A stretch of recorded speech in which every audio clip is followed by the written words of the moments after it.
Welcome. Good afternoon, good evening, good night, whatever the case may be. Welcome.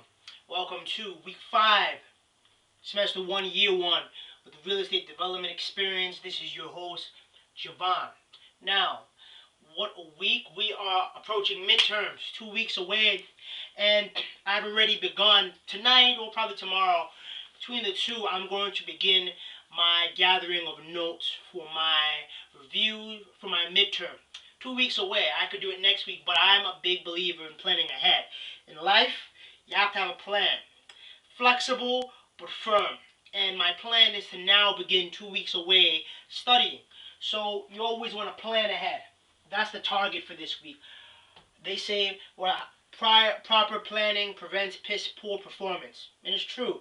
You have to have a plan. Now, with that, something very interesting I came across in my studies. Now, you always hear, right, that banks, when you give your money to a bank, what happens to it?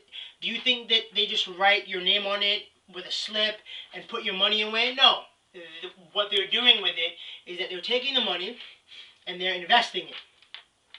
I always knew that from a couple of years ago, but as far as investing, I didn't know what they were investing in. Now I know one of the key things that they are investing in is real estate development projects. Get a gander at this. Real estate capital sourced in 2006. Private debt, 55.9%. Public debt, 19.3%. Private equity, 16.6%. Public equity, 8.3%. Equity, basically, when a developer goes to do a project, like let's say, for example, I'm going to do the projects in Roosevelt, like how I was looking at. I would go to a bank, and the current rate is that if they like the project and if they feel that it's solid, they will give me money up to 75% of the total cost, right? That's what you call debt. That's what I'm going to have to pay back. The rest, the 25%, that would come out of my own pocket or other people. That's what's known as equity, if you will. And there's other terms for equity when you buy a house for $100,000 and you make your payments. Let's say after 10 years you paid off, or 15 years you paid off $50,000. The house appreciates to $150,000.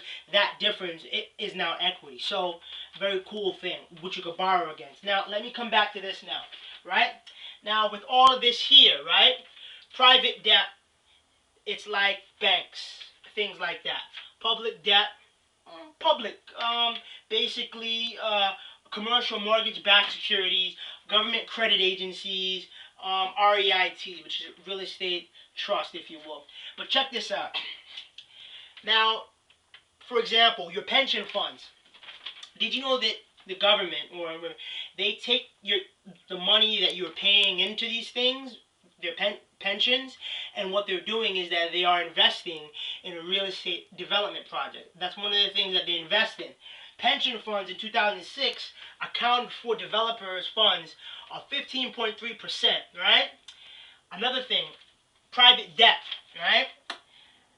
They account, banks, SNLs, and mutual savings, they account for 56% of money that developers go to extract to do a project. Now, one of the biggest things that I found most fascinating is life insurance. That accounted for 9.2%, right? So things like life insurance companies, pension funds, these things, these entities, they all invest in real estate. So if you, and this is just now my perspective, and you know, I have a question, and please post a comment to this. Now, when the crash happened with the real estate in 2007 and 8, if you look at all these things, all of these different numbers, all of these different entities are investing in real estate. So when the market crashed, people lost money out of their pension funds. I heard people say that they even lost money out of their life insurance. So when a developer goes to build a project and then it collapses in 2007, you know, when the crash happened, how could they pay back these different entities? So one thing affects another, okay? So that's basically all I have for you today. Midterms are coming up. I'm going to get ready to study tonight. I'm going to plug the hammer away. You know, my final quote for the week comes from Proverbs.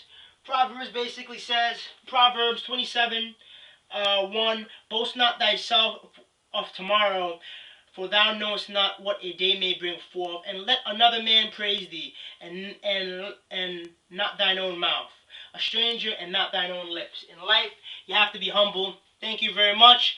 You've just been experienced. Later.